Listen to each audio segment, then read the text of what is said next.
Dan was awesome today. His depth of knowledge across consumer, software, social media is something that I learned a lot from. I think you guys are going to learn a lot from. I hope you enjoyed today's show. Remember, if you enjoy it, be a friend, tell a friend, and subscribe. Thanks, guys.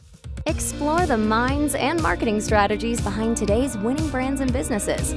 Tap into the power of the creator economy with Earned by Creator IQ. Here's Connor Begley. Hi, everyone, and welcome to Earned. Today we have Dan Reich on the show. Welcome to the show, Dan. Hey, what's up, Connor? Great to be here. Thanks for having me. Yeah, I am pumped, and I'm glad that we finally got connected. I think we have chatted in the past, maybe once, but hadn't really connected. And have to thank Elise Landwehr was always your biggest fan as well. She was always telling me about all the stuff you were doing. So really pumped to have you on. Yeah, psyched to be here. So for those that don't know Dan was the co-founder of TULA, where he helped scale it to $150 million in sales. They were also the number one brand we tracked in the skincare category by influencer coverage, eventually to a big blockbuster sale to Procter & Gamble for a ton of money that wasn't disclosed, but you gotta guess. And then prior to that, built and sold a software company. That was your first company that eventually was acquired by Salesforce for $700 million. And then just recently sold another company to Salesforce. Seems like that's a favored partner of yours there in Troops, which is another software company you were running kind of side by side with TULA. So excited to dive in. I think I have a personal interest, obviously, in software, and I know a lot of people that are listening do. And then I think the combination of software and consumer founders just not something that you find super often. And so curious to kind of get your perspective there. Yeah, it's certainly been a wild couple of years and a very interesting and unique juxtaposition of companies. If you came into either office, it was the same office, you'd have a beauty company side by side with a software company. You wouldn't see that pretty often anywhere. But yeah, I mean, it all came about kind of organically, just given my background as an entrepreneur. I guess really starting with Spinback. And if we think about what Spinback was, that was a company I started with two buddies from college in 2009 or 10. We were a company that helped online brands and retailers measure how much money they were making from social networking sites like Facebook. Funny enough, if Tribe is measuring earned media, we were measuring quite literally dollars and cents transacted through Facebook in Cool. 2009 and 10. And so this is at a time when every brand in the world needed and wanted Facebook likes. They just wanted them and had no idea what they meant. And so we were able to connect the dots and show in a dashboard that, Connor from New York had shared a pair of Nike golf clubs from Nike.com onto Facebook, subsequently shared by 245 people, primarily ages 13 to 35 in the various demographics and so on and so on. And also drove, by the way, $40,000 in sales and so on. So we built a product that did all of that. And as a result, we were able to work with some of the leading brands and retailers in the world, along with some of the OG D2C brands. So customers included companies like Bonobos and QVC and L'Occitane and many more, just a really wide gamut of brands and retailers. And so I had the opportunity to see what worked, see what didn't, both in terms of at the time, primarily social media marketing, but also influencer marketing and just digital marketing more broadly. So that was a really great up close lens to live through the first wave of social media. And even rewinding the clock further, I had another company in high school that was an online wholesale e-com site selling urban apparel wholesale on a website, drop shipping. So I kind of lived through this for quite a few years. And so after we sold Spinback to Buddy Media and subsequently to Salesforce, I took some time off and really wanted to figure out what I wanted to do next. That acquisition happened so quickly that I didn't get to realize the full potential that we had at Spinback, and I really wanted to get back to the drawing board and build a really big and fun startup. And so for about a year and a half, I spent my time angel investing and then ended up co-investing alongside a family office in New York, and then ended up working out of that office. And I finally came up with what I thought would be my new software business back in the e-com space, helping brands navigate the newer and updated landscape that is and was social media and influencer marketing. And so I reconnected with all my old customers. I named a few of them, but I went back and I pitched all of them this new software idea. And one of the conversations had an interesting turn. It was with QVC. And in short, they were asking me for my help on a strategic initiative and business endeavor of theirs. And that was pretty interesting considering they were at the time the third largest retailer in the world, 10 billion a year in sales. And what they wanted to do and wanted my help with was to prove that they could launch brands digitally. If you think about QVC, they are a retailer with shelf space that is limited to 364 days a year, 24/7, with the exception of Christmas. And that's a result of the ceiling they have on TV time. But if they could launch brands digitally, well, all of a sudden you have an infinite shelf space, which, by the way, we know is a big thesis for why a lot of these D2C brands emerge, right? Lower barrier to entry, infinite distribution, and so on. Problem is they didn't know how to do it. And so here I was with the unique opportunity to build my own brand with everything I had learned over the years, especially at Spinback and Buddy Media, working with the world's leading and largest brands, seeing what worked, seeing what didn't. And while I was working out of that family office, doing my own deals and investing and figuring out life, another person that had been working out of that office was doing his own private equity investing. And we got to know each other. He started or helped start a company called Bobby Brown Cosmetics. And so I got to hear his backstory and his experience launching one of the first and most successful indie beauty brands. And when we started to riff on this idea of a digitally native, sort of omni-channel, next generation beauty company, a lot of what he loved and what worked with Bobby Brown was apparent. But similarly, a lot of what I loved and what worked within Spinback and our brands was also apparent in the opportunity. So we're both like, let's go run at this thing. Let's start a new company. I shelved my software idea, started running towards a new health and beauty company.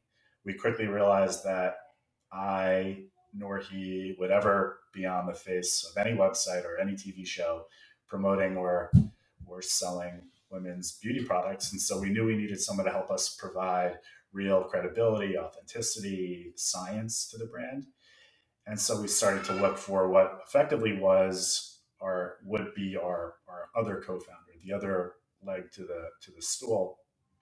And so at that time, my wife knew we were looking for such a person, and she sent me a video clip over email. And the clip was, I believe, the Bethany Frankel show. And I watched the clip, and I remember seeing Dr. Raj on air talking about, I think, gut health, which makes sense because she's a gastroenterologist. And I remember watching that video clip thinking, she's perfect. I have to get in touch with her. And so I sent her a cold email. Cold email became phone call. Phone call became a meeting in person at our office. And probably within a week, we were shaking hands, agreeing to be partners, signing up for what is now TULA. So yeah, just taking a step back, we invited Dr. Raj into the office, and about a week later, we were shaking hands as co-founders, and we'd go run at this together. And so we started to dig in, and I remember she came to the office and asked the question if we had looked at probiotics. So, well, that's kind of interesting. Why would we look at probiotics for skincare, which is what we had settled in on? And she's like, well, of all the patients that I work with, I've noticed that the ones that have the most glowing and radiant skin, they all listen to me and they take probiotics for gut health. And I wonder if there's a relationship. And so we looked into it. And as we started to look into it, next thing you know, she's pulling out of her bag a research paper by the American Academy of Dermatology claiming that probiotics were a beauty breakthrough. And so we started to dig in and do our due diligence and research. And very quickly, we got excited and believed that this could be the next biggest opportunity in health and wellness and beauty and skincare in particular. And we decided to go all in because the science is there and we felt like there was a lot of white space. And then a couple of days later, we said, okay, what are we going to call the thing? She came back to the office with a list of half a dozen or so names. And sure enough, on the list was TULA, Sanskrit word for balance, and TULA was born. I love, by the way, that not to go too far back in the story, but like, oh yeah, and then the other business I started in high school, like, I don't know, I didn't know many people or anybody that was like starting businesses in high school. So clearly I feel like entrepreneurship's kind of run through your blood even before all the kind of recent successes. It seems like. Yeah, that story is hilarious. In fact, when we used to do new hiring onboarding for Tula, one of the questions would be, "Hey Dan, tell us about the first company you started." And at the time, Savannah and others thought that was Spinback, but in reality, I had started a few companies earlier. And so that company, I would get up in the morning at 6 o'clock. I'd run my Yahoo ads, my Google ads, and I'd go to school. And while I was at school, I had my customer support and service rep do order fulfillment and customer management. And by support rep, I mean my mom. Like, I literally set up a computer and a credit card processing machine in a room in my house, and she would and handle all the customer orders. And then I'd come home and I'd reconcile the orders, and I'd review the advertising results, and then I'd fine tune them the following day, and so on and so on. And it was a great business until it wasn't. I mean, the punchline, and to cut it short, it turns out that the partner I had, quote unquote, who was doing all the drop shipping, apparently was just stealing all of the clothing off of trucks, classic kind of Soprano style theft, and it got suspicious quickly when I got a death threat from a customer claiming they were going to come after me. So the whole thing unraveled very quickly. That was my first business lesson, probably the most important one, when I realized the most important thing you can do in business is choose who you work with. Like, your partners are the most important ingredient in anything, in any endeavor, in any business. And so I was fortunate to learn that lesson the hard way early on, and it's carried with me even to today. Yeah, I mean, how did you go about, let's kind of, go to the next step, right? So that business falls apart, bad partner, sketchy, learn that lesson. And you got Spinback, right? That does really well. Buddy Media sells for a ton. Then you get into Tula and you're thinking about partners. It sounds like you met Ken, right? Ken Landis, who's a co-founder of Bobby Brown. And then obviously, Dr. Raj. What I'd be curious is, obviously you had a background in software, so that gives you credibility. But at the same time, Ken's got a pretty impressive background, right? And Dr. Raj has got a pretty impressive background. So how do you think about working with people that maybe you're like, I don't know, they might be punching above my weight here in terms of who I'm actually working with, or maybe we're on the same level, but this is a really strong partner. How do you think about working with somebody that often people get intimidated by working with somebody that's that strong in whatever their particular field is? How do you think about that?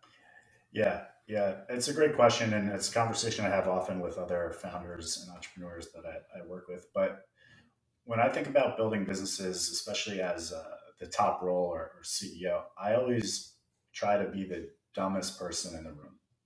Like, if you are the smartest person in the room, you are in the wrong room. And so for me, it's incredibly important to try to find people that are just better than you, and people that you can look up to and learn from. Because if you're not putting yourself in that situation where you're always learning and you're always improving, you're just not getting better. And if you're not getting better, the business can't evolve, the business can't progress. You as an individual, more importantly, can't evolve and can't progress.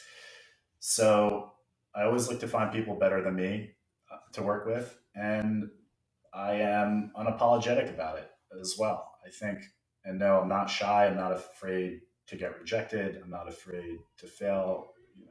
Certainly, I can't count how many times I've been told no or have been rejected, whether it be from a customer or a potential investor and so on. But I just think it's really important to check your ego at the door, and look for people better than you, because that is, I think, how you win. Yeah. Well, it seems like you did that as well in the kind of transition, because right, so you founded or co-founded Tula, but then fairly shortly, call it 3 years after you started, you brought in Julia Strauss, who's now the CEO of Sweaty Betty, but was the CEO of Tula for a while. And I remember meeting her. I actually met Julia in New York when it was like you and her, or it was like a very small team, and so it's cool to see you go from there to to where you are today. And then after Julia, right, transitioned to Savannah, who really kind of brought it home to Procter and Gamble acquisition, P&G acquisition. So two really strong leaders that that were brought in from the outside, right, to help run the company. and did a really good job, right? So it's a tough thing to find somebody to come in, maintain the ethos, and accelerate the brand. So what was the process of like finding Julia, finding Savannah?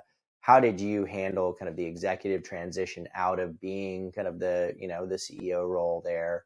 What were your learnings about that process? Yeah, certainly. So taking a step back, as you touch on, I was the founding CEO of the company. For the first year and a half, I did all of the heavy lifting. I was at the factory. I was on the assembly line when things weren't going well, and so on and so on. You name it, I kind of did it all. Sent up the first 1,000+ influencer samples and lab samples, and so it was a tall order. And as the brand evolved and grew, it got to the point where two things happened. The first is I knew that we needed to build out a broader team and a leadership team. And back to my commentary earlier, specifically the people on that team needed to be world class. They needed to be A+ players. So that was a given. The second thing that happened was a bit more ridiculous but important in nature. And what happened was we had a product development meeting one day, and we were in our office in 60th and Madison. We had our product development partners in the office that day. It was myself and Ken and Dr. Raj, and we were there to figure out and finalize some of our initial SKUs, and specifically the textures of the creams and the fragrances. And I remember seeing about maybe 8 to 12 lab samples on the table, and we were all going around the room, rubbing it on our hand and smelling in it and giving everyone feedback. And I just remember being in that room thinking, what the hell am I doing in this room? And what the hell am I doing with my life? It was like a total out of body experience. Like, I should not be here. And just kind of like a little bit of a freak out moment. And again, I knew the business was doing quite well, but that was a light bulb moment for me that said, hey, like, I was not put on planet Earth to run a health and beauty company day to day. It's not that I couldn't. I just my passions lied elsewhere. And so, right around the time, again, I knew I needed to build out a team, and so I got connected to Julia through a mutual friend. At the time, Julia was running partnerships at Bottle Bar, and they were interested on in going on QVC and thinking about other retail that we were in the mix with. And so I got connected to Julia, and we had a great conversation. I told her about what we were working on in TULA and the vision, and how I was thinking about building out a leadership team, and specifically one where if I found the right person that did a good job, I'd fire myself and promote that person to my job. And Julia's like, well, that's interesting. We should talk about that. and we did. We talked about it more, and she came on over and she joined TULA and helped us put the foundation and infrastructure in place with me. And once we got it to a pretty good place, I handed over the reins, made her the official CEO, and I fired myself and went on to cook up my next software business, which became Troops, which we just sold to Salesforce on Friday.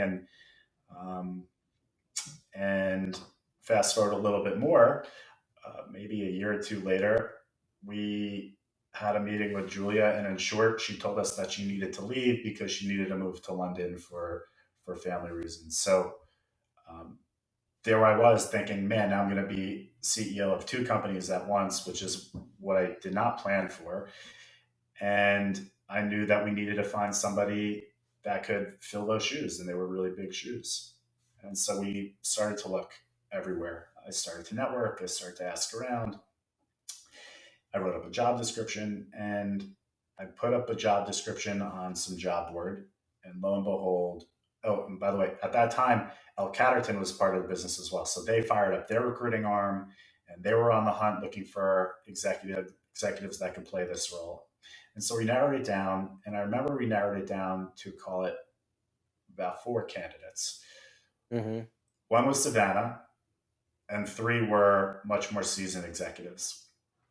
And if you look at what's funny, if you look at Savannah and Julia, they have almost exactly the same pedigree. Both went to Harvard Business School, both went to Princeton, both were rowers at Princeton. Ken and I joke that any business we would do in the future, we'd set up a recruiting tent at the row house at Princeton, because there must be something. So I don't know if you know this, but I interviewed Savannah and Julia for this podcast separately, just totally independently. And I made the exact same observation. I was like, wait a minute. As I was going through like Julia's background, I'm like, this looks really similar. And pretty funny. both like a banking / consulting background, and then made the jump to startups before they made the jump. So it was just, so I'm looking at this resume thinking, this is just too serendipitous and hilarious, and of course did a few reference calls, and so we put them all through the interview process, and ultimately Savannah came out the winner. And one of the reasons she did is, when I think about a startup, yes, experience is important, and being able to see the playbook, but just as important, if not more so, is just raw horsepower and hunger and a desire to win, emotional intelligence, and to a degree, not having seen the playbook, because it gives you fresh perspective. There's a quote I heard once that I love, and I might butcher this, but it's something to the effect of, by the CEO of Southwest Airlines, like, the reason he's most qualified to start an airline is because he's never worked at one before. And so Julia had never worked at a skincare company, and Savannah was adjacently related to the industry through Birchbox, but neither had actually run a skincare company. But they had enough ingredients and where they know that they could apply those ingredients, and they were early enough in their career that they still had a lot to prove, myself included, but also weren't, high school kids like I was years ago with my first startup, didn't really know anything about anything. And so that was the set of ingredients that we were looking for, and Savannah came on board, and as you said earlier, kind of wrote the next chapter of TULA that brought it all the way through the acquisition with Procter & Gamble. And what, in terms of that transition from Julia to Savannah, obviously it was a friendly transition, right? Julia was leaving on good terms. You guys were leaving on good terms. The business was doing well. So it's a little bit easier than, like, say, asking a CEO to leave, or being asked to leave, or them leaving because they're unhappy. But what did you observe kind of through those two CEO transitions, you to Julia, Julia to Savannah, when it comes to kind of managing the team, right? What did you see there that was important? Yeah, well, I wonder if you've even seen this in your own day to day. But in the earliest days, a startup, it doesn't even really feel like a company, right? It's like a group of people that are just set out on a mission, will do anything it takes to be successful, come hell or high water. It's very familial, because you're in the office what feels like 24/7, and it's just all very messy. You're figuring it out. And as a startup grows, and this isn't true just about TULA, but about any startup, the paradox is, when you do a startup because you have autonomy, you can do everything and anything. But the goal is to be the thing that you never want to become, which is like a big company where everything is widgetized and productized and verticalized.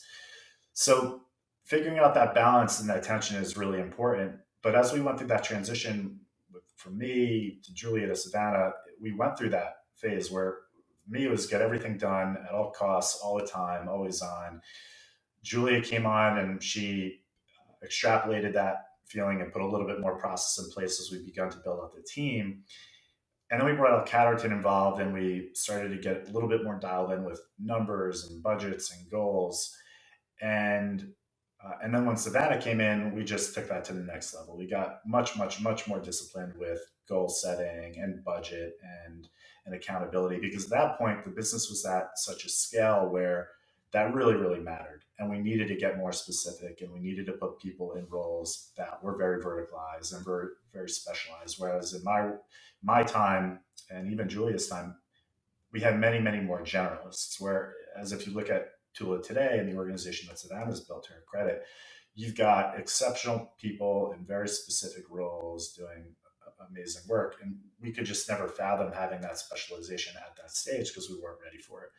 But that was probably the biggest transition, moving away from startup life, general athletes, to scale, budgets, goals, specialization, and so on.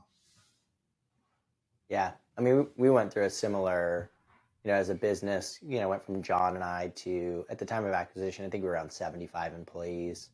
And then now, as a combined company, we're around 40% of the revenue. They're around 60% of the revenue. And, but we hired, it must have been like 80 or 90 people in the first half of the year, right? Like we're at like 360 people as a company.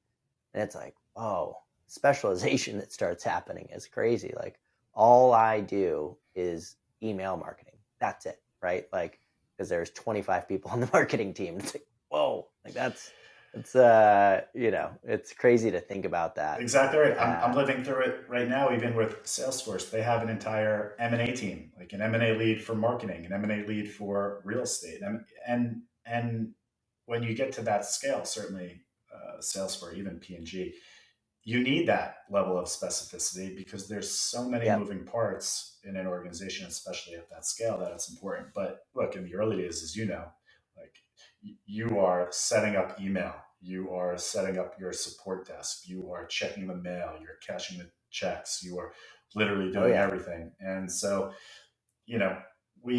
that was really the transition we had. And at each step from me to Julia to Savannah, we accelerated each part of that phase with fresh eyes and fresh blood due to their being at the company and their addition to the team.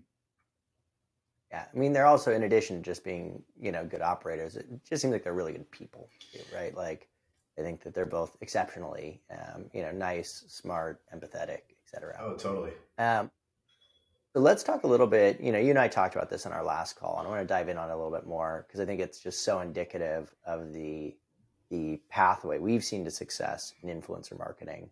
But obviously, that was a huge part of the success of TULA, right? Is the work that you did in social and influencers. And obviously your background at Spinback and Buddy Media and Olapic, right, which you helped out a little bit, I think contributed to that. But talk to me a bit about, and then again, number one brand in the whole rankings, right? So number one, we've tracked for, at least a year or two now consistently in skincare. So best performing brand in the whole category. So what are some of the kind of principles behind influencer marketing that you implemented that you think drove that success? Yeah, well, this is the thesis we had even for Spinback that just stuck with me. If you think about word of mouth marketing, like this is the marketing tactic that is as old as time or as old as the caveman. The caveman invents the wheel and he comes out of the cave screaming, "Hey, everybody, look at my wheel." There wasn't paid ads, there weren't billboards, none of that existed. Marketing was storytelling and still is storytelling and conversations. And when you think about advertising and marketing in general, the things that we talk about the most are the things we talk about the most. They're the things that are worthy of conversation, the things worthy of being brought up in a conversation or a cocktail hour, what have you. And so I saw this at Spinback, in fact, on QVC. I remember one day I saw this huge spike in sales in our dashboard, and in particular at QVC, and I thought our product broke. I thought something was broken. In fact, we scrambled the whole team because we thought we were having this big failure. And when I dug into it, it turns out nothing was broken. We just saw this huge spike in sales from a blogger on one of these very, very old school forums at the very bottom of some product page on QVC by some person that no one's ever heard about before. And I was like, wow, this is really powerful. This is what we could call today a micro influencer on QVC. This person is engaged in real authentic conversation and meaningfully drove sales. And when I saw that, I just remember thinking, this is that caveman story just happening digitally. And that's probably going to accelerate. And so when we did the Buddy Media to Salesforce acquisition, and part of why I was hovering back over this idea in another software company, it just seemed to me like we hadn't even begun to scratch the surface. Like Facebook was super early. They had gone through multiple iterations of their product and their platform and their monetization strategy. But no matter what phase that they would go through, what to me would always be true is that idea of influencer marketing, word of mouth marketing, but it was probably going to accelerate. And just the mediums would change. And we actually see that today with Facebook to TikTok now, for example.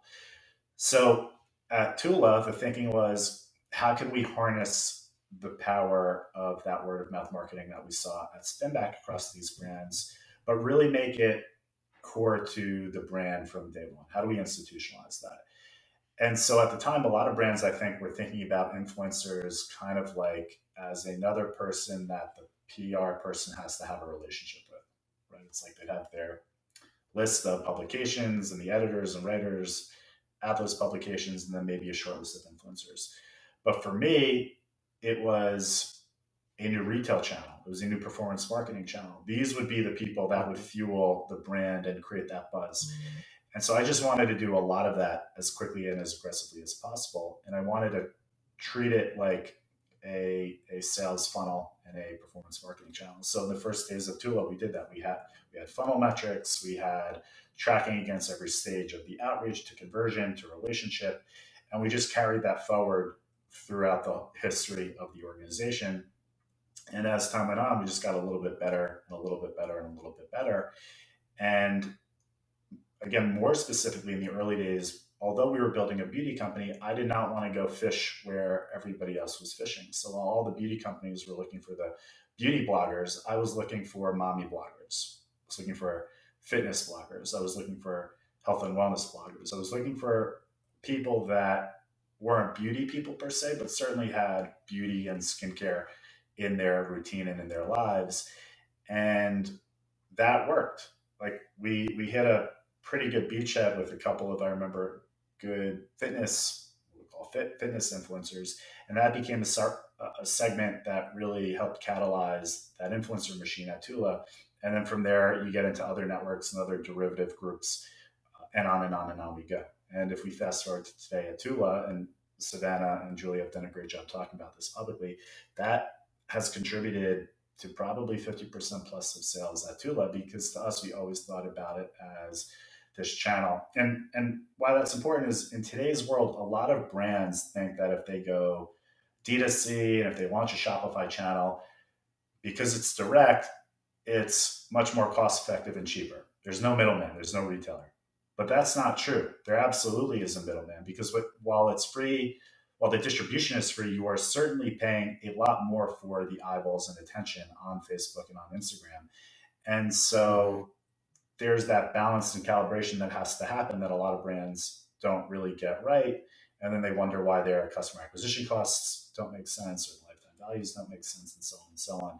But in short, that earned media concept that you guys are so good at tracking, to us was always mission critical and part of the brand identity and how we build a brand from day one. And how did you think about, because obviously, so you've got this mix of kind of earned media, performance marketing, and then, obviously kind of long-term relationships, right? Like you said, there's a few that we hit on that just like, oh, wow, like this is really working with them. What did you observe about the ones that kind of worked versus those that didn't? And then how did you think about, I'd imagine some of these people are people that you built a relationship with when TULA started and that are still, big supporters of the brand, right? Both from an earned and a paid perspective. Yeah. Also great question. So going back to an earlier comment, I think in the early days, when a lot of people thought about these influencers as like press people or editors, in my early days, I thought about it less like that, more like, I'm like, actually, these people look more like their own media companies. And then it's like, actually, wait, they're not their own media companies. They're their own media companies because they are entrepreneurs. That's what they are. They're entrepreneurs. They're both the advertising department and the editorial. They're advertising, they're editorial, they're distribution, they're legal, they're negotiators. Yep. Like you name it, they do it all. And what you do with one impacts the other. That's right. And what I observed is the people that drove the best results for TULA were the most entrepreneurial and just got it. Like they played all those roles really, really well. They're authentic, they're genuine. They're not just doing this because it's a vanity thing. Like their community are highly engaged because they truly, truly care.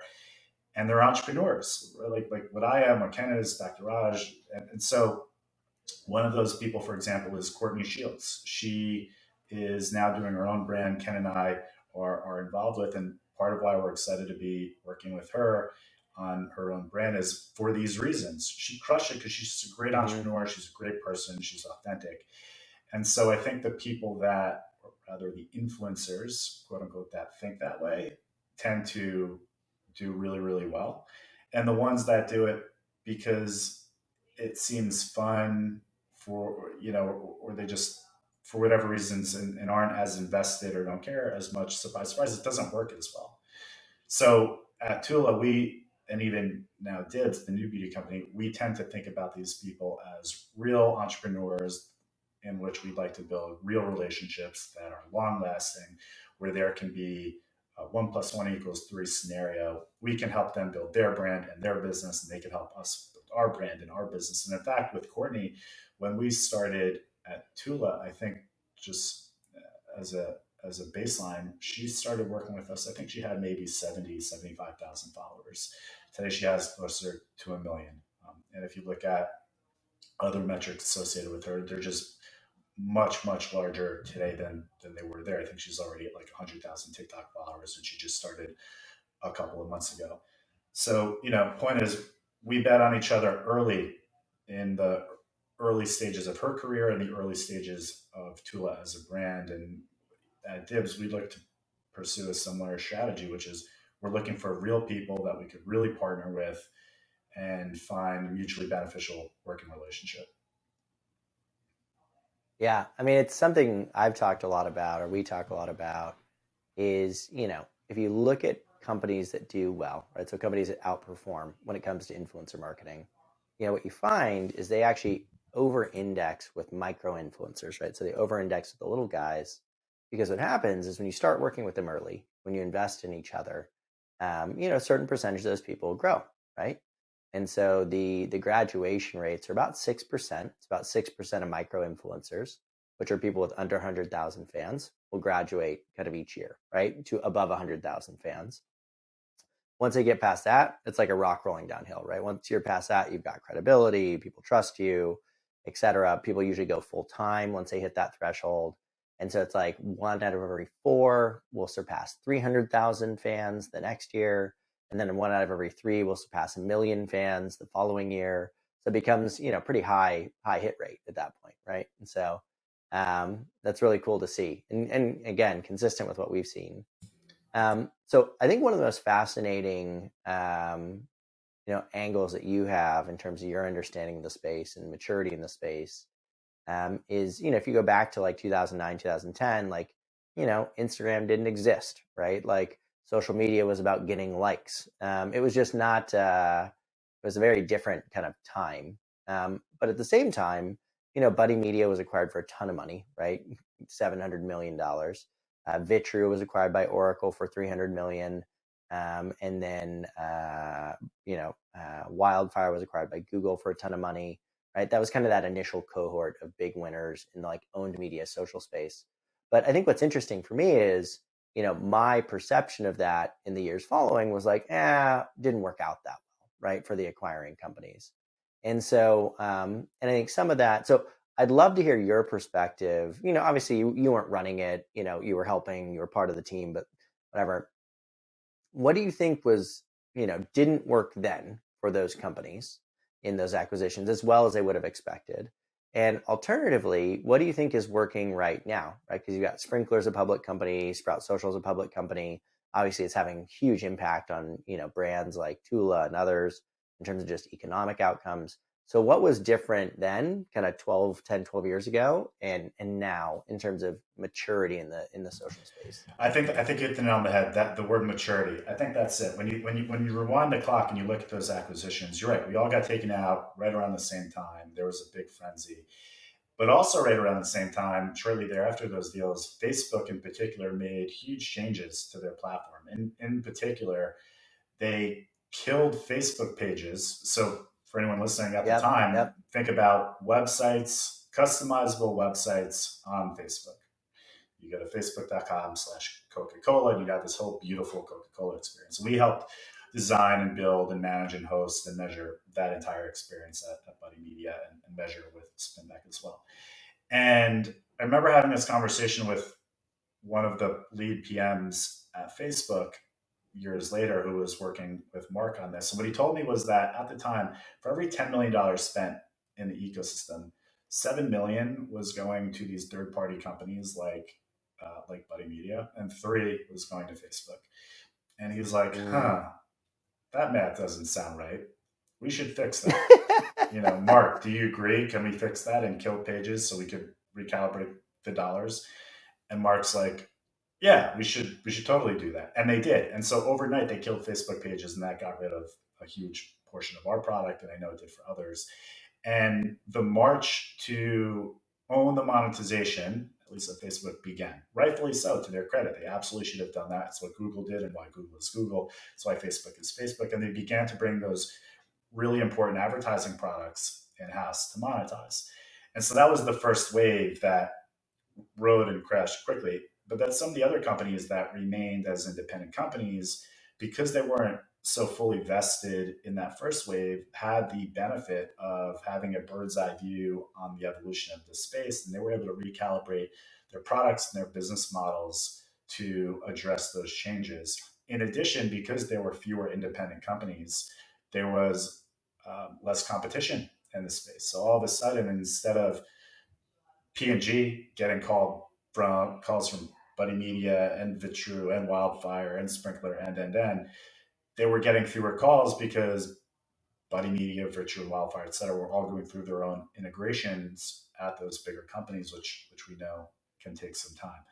So I think just the space matured, but we talked about this earlier. What is still consistently true is that idea of word of mouth marketing and influencer marketing, which is as old as time. That is not going anywhere anytime soon. And with these new mediums, if anything, it's accelerating. It's why, for example, if you look at TikTok and their revenue compared to, let's say, Twitter, it is meaningfully more in a much shorter period of time because of how quickly the demographics and mediums have shifted to a new medium like TikTok, talking about all of the same things people were once talking about on Instagram and Facebook and MySpace before that, and sort of Web1 before that. So that evolution is going to continue, but what will also remain true, I believe, is that idea of influencer marketing. It's just the tactics will shift, the mediums will shift, and in lies the opportunity for brands to figure out where's the puck going, where's the arbitrage opportunity, and I think that's why you see a lot of the entrepreneurs from that time, Buddy Media ecosystem, are really excited about, let's call it Web3 and NFTs, because to them, it represents a new digital medium of opportunity, a new surface area for brands and artists and creatives and influencers to put their stamp or put their mark on the internet, which then in turn can be monetized in new ways.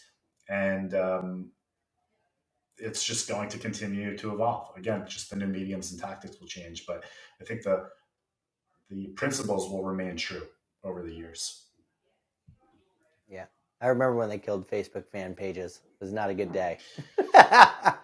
Okay, so I'm going to do one kind of fun end of show question. So I remember getting asked one time, I was in an Uber and, chatting it up with the driver. And he goes, so like, what are your hobbies? I was like, I don't know. Like, is business a hobby? Like, I don't know. I don't really have any hobbies, right? And I have a feeling that business is also a hobby for you, just something you generally enjoy. So I'm going to force you to not talk about business for a minute. So what, outside of business, investing, entrepreneurship, all that stuff, how do you unwind? What's your guilty the thing you do on Saturday mornings when you don't want to look at your email? So I like to play video games. I've been playing a lot of StarCraft lately, which is a game I grew up playing, and I'm still playing it. So that's a big one for me. And then, especially during the winter, I'm a big skier and rider. I do ski patrol in southern Vermont as a volunteer. I think this past year was my 20th year doing that. And then in the summer, wow. In the summer, nice weather, I'll try to get out and golf, which nice. My wife loves when I'm out of the house for 6 hours. So what's funny is that question, the answer I gave him was like, okay, let me really think about this. I really wanted to think about it. And I was like, I feel like the thing that runs consistently through my interests is the idea of kind of competition, right? Like that's what I enjoy. And so the things that I enjoy, I enjoy sports. I enjoy games, right? Both video games, board games, games of any variety, as well as business, which I frankly view as, like a really high stakes game, right? Not to trivialize, what you're doing or the process or the people or anything like that, but it's just like, it's high stakes. It's, there's infinite competition. There's infinite choices in terms of what you can do, what direction you can head. And so the complexity and the competition is just fascinating, right? I love that. I love it. It's so funny. I was having a conversation with another very successful founder, CEO, and I was asking him about his plans for his business. This is like his third or fourth company, and he doesn't need to do this. And I'm like, what are your plans, dude? Like, you've done this many times. And he's like, I love playing video games. And I was like, yeah. And he's like, my business is a video game. Growing up, I played video games. This is just another video game for adults that I get a bunch of money from investors to play.